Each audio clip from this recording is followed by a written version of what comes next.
This is a brief introduction to the using GraphQL together with Easy Platform CMS. So let's take a quick look. The GraphQL is not currently part of the Easy Platform core, but Bertrand Dunogier has created a bundle which enables GraphQL to be used as an API for the content repository in Easy Platform. So let's take a quick look. If you have the setup ready, which in the case for this training, we have a step in the Git called extend 3, which will have this installed. And then when you go to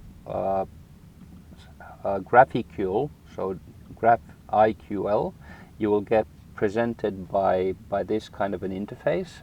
This interface is actually sort of integrated IDE or development environment part of, because what's nice about GraphQL is that it gives you documentation built in, so the API sends the documentation.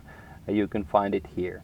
So in the case, we can see that we can perform queries and mutations. Queries are what we'll work with because you can read content. We won't look into modifications and so on. So here you click this, you can see the different actions that you can take. In this case, we'll take a look at how location children work, because in Easy Platform all the content is always in a tree-like structure. So in this case, what I will take a look is how to use the GraphQL to use the GraphQL backend using Easy Platform. So the queries are similar to JSON, except you don't have any values, you just pass around keys. The GraphQL uses the GraphQL API in the backend. It's just a shell to help you work with it. So the nice thing about the documentation is that it will give you automatic help. So in this case, it gives me information that location children is something that can be searched. You can also find it in the integrated documentation. Now it gives us location children null, so the result is nothing. This is because we obviously need to define a parent location for the locations. So within our tree-like structure in Easy, we will have an ID, so you can pass arguments here, and once I do, now you see that we get 5 children. We only get the IDs because the ID is a required field which everything needs to have. But then this is something that's still relatively straightforward, but we'll extend on this soon. So from this location children, what we actually want to do is we'll want to look into, that's the ID, we want to look into locations, and a location has certain properties. It has information on the depth. If you need URLs or something, you can use the path and so on. But in this case, we're actually interested in what is there as content for this. So what we're doing now is we're performing a query that will get us, maybe I will drop the ID, so it will get us all the location children and then the content for those location children. But because we only request an ID, we will only be responding with an ID. So the shape of the request defines what is returned. So we only get what we want here. So the next thing is that we'll want to actually get the fields for this.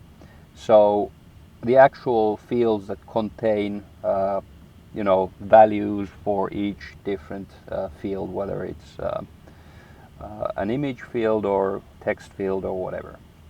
And similar to before, what we get is an ID because it's just something that it guesses. But what we can actually get is probably the field definition identifier. Let's put this one here. You could see that this one.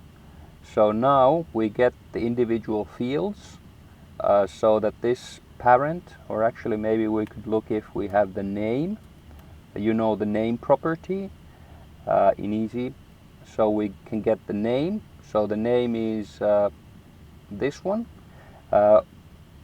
Here for fields, we don't get the actual field value because we need to use the value here, and the value in this case will return simply what you currently are searching for, and so on.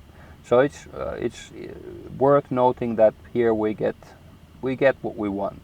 In reality, we probably want actually an ID, because if we want to link to those, then we'll want to work with the content IDs and maybe the location IDs. Okay, let me see. This one is ID to get the location ID. So this one is the ID of the location, this one is the ID of the content, but for fields, let's not have that. So this will allow you to get all the days, but in the content structure, for each day we had some events. The GraphQL already is not looking so straightforward, because if you just kind of look into it, it could look a bit overwhelming, so it's better to just go step by step. But because these are locations, we can get actually recursively children of that location. So if I click here and then put children, and let's see, like this, what happens is we get this location or children of location 2, but I can also get the children of that location, and then the story starts from the beginning, so I get an ID for that, and then we can pretty much look at how we got everything we wanted from here. So let's get the name, which is at least a good property, except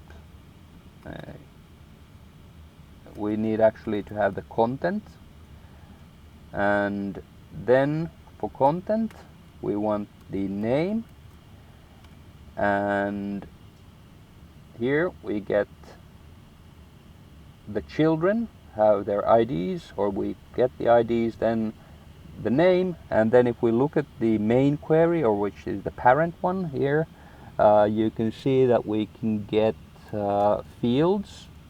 So the fields for those children, and the structure is the same because the object is of same kind. It's a content object with individual fields. So here we can get field definition identifier, and from field definition identifier we'll get the title and so on, and then we'll also get the value, which is then the actual content value. So this is something that now has allowed us to load all of the structure that you will probably want to display. I don't know if you want to always display everything, but in theory you could just get a one like this. In the back end, obviously, the shell is only a client for the GraphQL API. So if you go to the network tab, here you can see when I execute, you can see that we're doing a query to the back end. They are by default in GraphQL posts, so there's some difficulty possibly with caching and so on. But in this case, that's how it works. So we post, the payload is the query here, and that's it.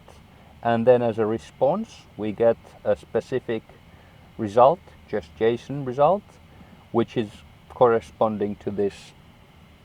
If you use the view client or something else, you will then just look at this query that you're making. But this GraphQL tool is something that then you can use for development of your queries, rather maybe than using the application and then trying to figure things out there. So this one is something that will be a part of the presentation at the summer camp for sure.